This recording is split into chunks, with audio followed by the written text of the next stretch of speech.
Los sueños y los días en Cuba es un documental de Jimena Perzábal Lozada cuya historia se remonta a su propio origen. ¿Cómo se conocieron sus padres en el contexto de la joven revolución cubana? La película se trata de la historia de amor de mis papás, o sea, como de mis orígenes, que son en La Habana, Cuba. Como que he armado un poco como la historia de Cuba combinada con la historia de mis papás, ¿no? O sea, como para no hacerla así tan nada más, ay, es la historia de amor y, ¿no? En esas gradas estaba lleno de los compañeros que habían ido a las diferentes escuelas del Partido Comunista. Y entre esas miles de gente estaba Teresa, mi compañera. Y me dijo, ¿cómo me encontraste? Por tus ojos.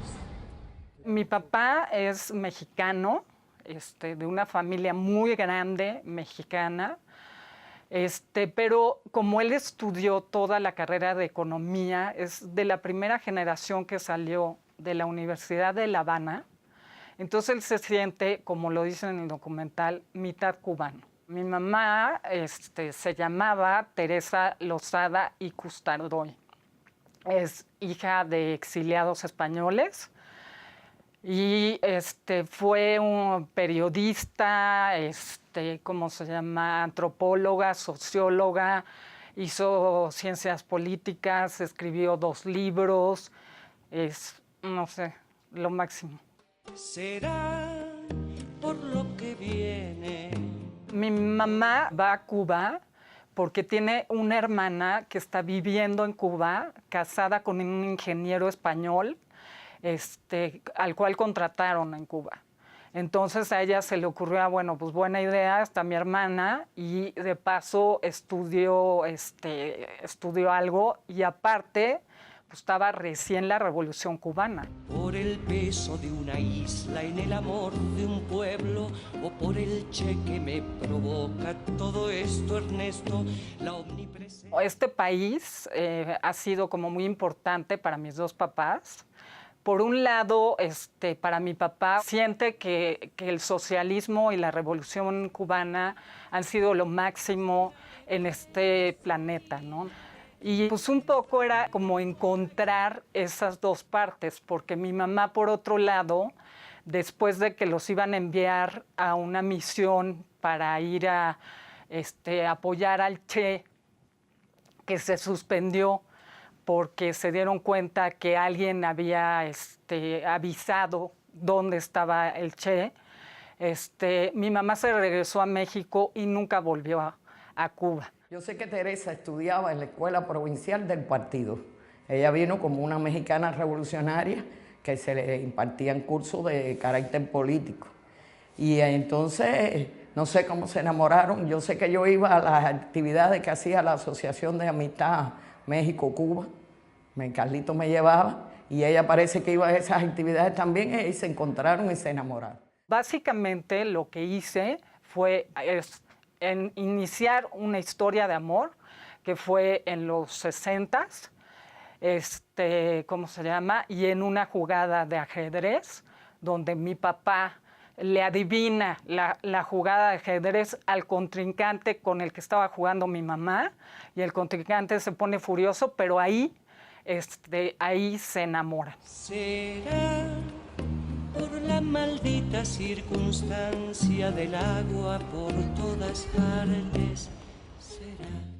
En el primer viaje, como ya les he relatado, busqué ir al concierto de los Rolling Stones, que era gratuito y que habría que grabar, ¿no? Y busqué como tener imágenes de mi papá, y tenía yo un guión y una así como escaleta, y qué había que hacer, y entrevistas con sus amigos generales, entrevistas con su amiga del alma, economista también de la primera generación. Y, o sea, traté como de recolectar imágenes, ¿no? Y información sobre hacia dónde iba el documental. ya pienso que ahora poco a poco las cosas van cambiando y sea para nosotros más fácil adquirirlo todo, hasta el internet, todo. El segundo viaje yo ya iba muy preparada para qué quería y por qué lo quería y desde dónde emprender el viaje. Esa fue una diferencia. Volamos México-Santa Clara, que era como un punto donde ellos se reunieron, ¿no? A ellos los entrenaban militarmente, pero curiosamente la que estaba entrenada militarmente era mi mamá, mientras mi papá iba y la visitaba. Yo había comprado el yategrama. Ah, ya lo tenía. Ya lo tenía yo. Ah, mira. Yo lo había comprado hacía unos meses. Y fuimos a probar las armas. En aquel tiempo en Tuxpan no había puente, había que usar una lancha.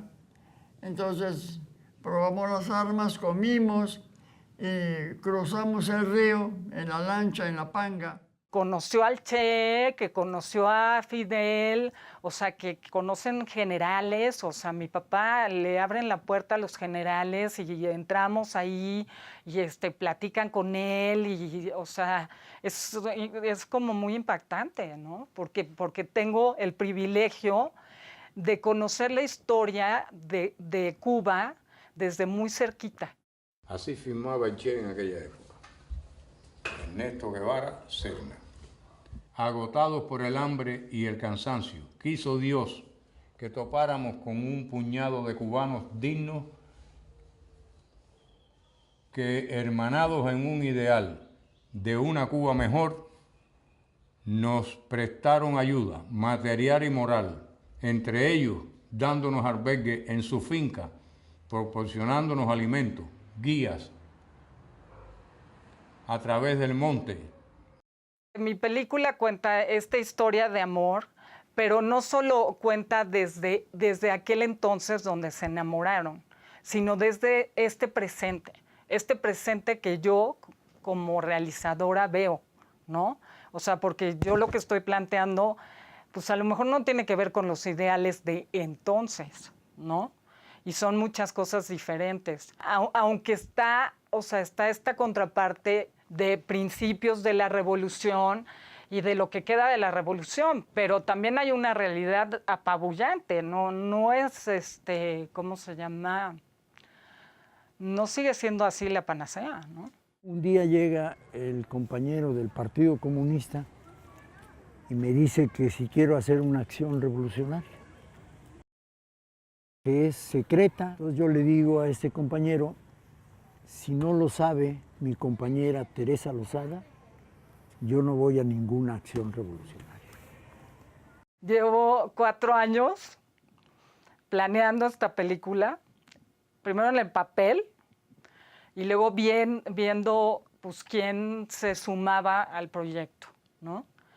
Y agradeciendo muchísimo a los poquitos que se han sumado, que han sido valiosísimos y sin los cuales este material no existiría.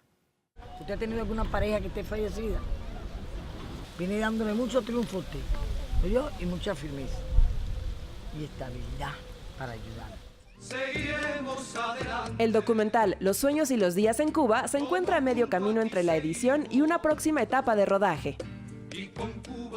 En la etapa en que estoy es hacerlo un largo, integrar a mi sobrina al documental. Es decir, terminar con mi sobrina y mi papá caminando por el malecón.